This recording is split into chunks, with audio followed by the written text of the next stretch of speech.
much. Thank you. So, I'd like to begin by sharing with you. I have an empty tissue box, but I have something very, very special inside of it. And I'm going to let you guys, with a raised hand, guess what this very special, important thing is inside. And I'll even tell you what it actually is at the very, very end. What do you think? Nothing. Oh, and it can't be, it's not actual tissue. It's an empty box. What? Nothing. That's a good guess. No, there's something inside. Air. Technically, you're right, but I'm thinking about something else. What was that? Okay. So far, we're going in a different direction than I was expecting, but I can't say you guys are wrong.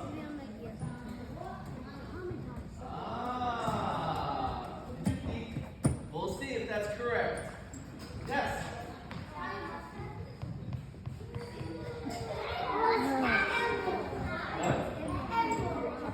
Maybe. All right, let me go over here. I can only ask a couple others. You guys have some really interesting answers. I'll give you that. Yes. Because there's a holiday coming up. One of my favorite foods. You're right. We'll see, though. Yes. What? Maybe. Okay, I'm going to call two more people. Yes? No, it's not empty. Okay, one more. Yes. What? We'll see. We'll see. I'm going to put this right here. And meanwhile, I want to tell you, it's good. It's interesting that you kept asking, what's in it? What's in it? What's in it? Because actually in this Parshat, Mishpatim, it tells us, even though we were discussing this a little bit last week, but the truth is, there are two key words in this Parshat which has something to do with this. Now you should know when Hashem wanted to give the very special, precious Torah, He wanted to know who would be interested in this beautiful, beautiful gift. So He went to one group of people, one nation, and they said, would you like this? And they said, what's in it? So He said, oh, okay, well, it says you're not allowed to steal. And they said, well, that seems a little bit hard for us. We may not be so honest. We're not going to accept it. And then Hashem went to another nation and asked the same question, would you like the Torah? And they said, what's in it? And again, Hashem told them something which was in the Torah, which they said, no, it's not for me. Then they finally went, Hashem went to the Jewish people, and He said the same question, would you like this? But instead of us asking the question, we immediately said two words. I'm going to say the first one in Hebrew, and then if you know the second word, raise your hand so you can fill in the blank. The Jewish people said, Naseh blank. You said it, I think, right? Naseh v'nishma. Very good. So you're going to say two. Excellent. Naseh v'nishma, which means we will do it. And then Shema, then we will listen to whatever's in it. Which is kind of hard to understand for two reasons. First of all, it kind of made sense what everyone else was doing. Everyone else was asking, well, let me see. Tell me about it. We're listening. We want to hear what is in it. But the Jewish people didn't even ask. They said, yeah, we'll take it. No problem. No questions asked. But the other interesting thing is, usually when someone asks you, do you want something? You'll say, yes, I would like it. But that's not what we said. We said, Naseh v'nishma. we will accept it. How is it possible that you could accept something? It's one thing you accept it for yourself, but why would you accept it also for someone else? Just because it's good for you doesn't necessarily mean it's good for the next person. So I'd like to answer this by sharing with you a story about 4 guys that were in a car, and they were traveling on this windy road. And it happened to be, there was a lot of sand, because it was a desert. But there was a little windy road, and everything was fine, and they were driving and enjoying the beautiful, beautiful outdoors, because they had their windows up, where their air conditioners cranked up, so it was no problem. And all of a sudden, there was this big, big pothole, some big hole that they drove right over, and when that happened, they heard a loud noise. Pop! Their tire popped. They had a flat tire. No problem, no problem. So they pulled over, opened up the trunk, because I think you're supposed to have a spare tire in there, but something bad happened. For some reason, there was no spare tire. So they were kind of stuck on the side of the road.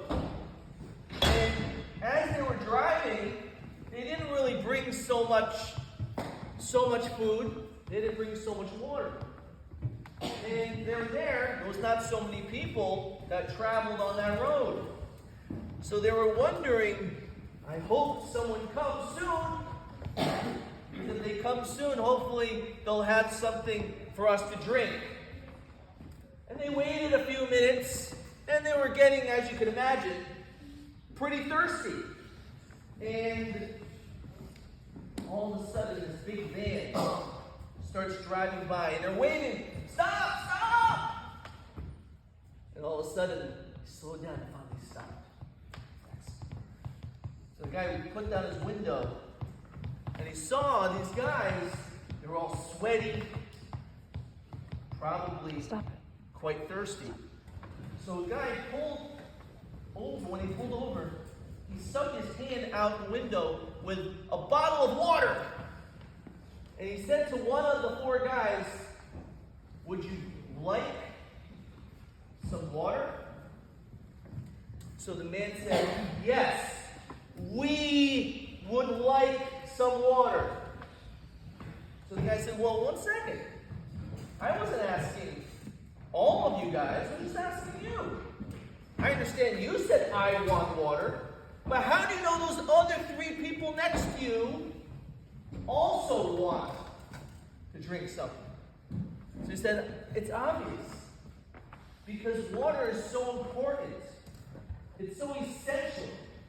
It's so needed. That just like I know I need water, I know that the other people with me also need it." And he didn't ask, "Gee, what kind of water is it? Is it the water with those funny bubbles in it? Is it Poland Spring?"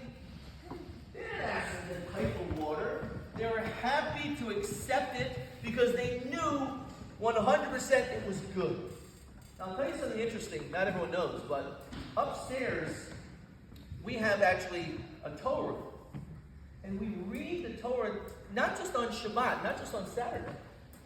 We also read the Torah on Mondays and Thursdays.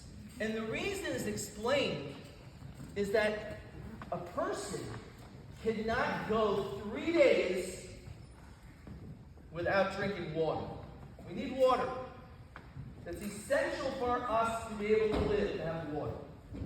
3 days. So if you think about it, it's very similar when it comes to Torah, that we also need to have Torah in our lives at least every 3 days. From Saturday or Shabbat until Monday is 2 days. Monday to Thursday is 3 days. And then Thursday to Shabbat is 2. We never go more than 3 days without Torah. Because just like water, when the Jewish people heard that there was a special gift, they didn't have to ask questions. They knew it was something special. They knew it was something important. And therefore, they didn't say, I will accept it. But they said, Naseh v'nishma. We will all accept it.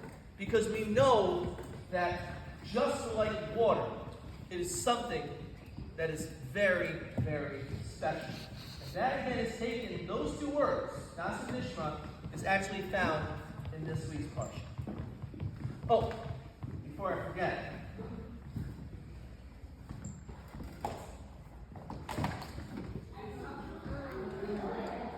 L'chaim,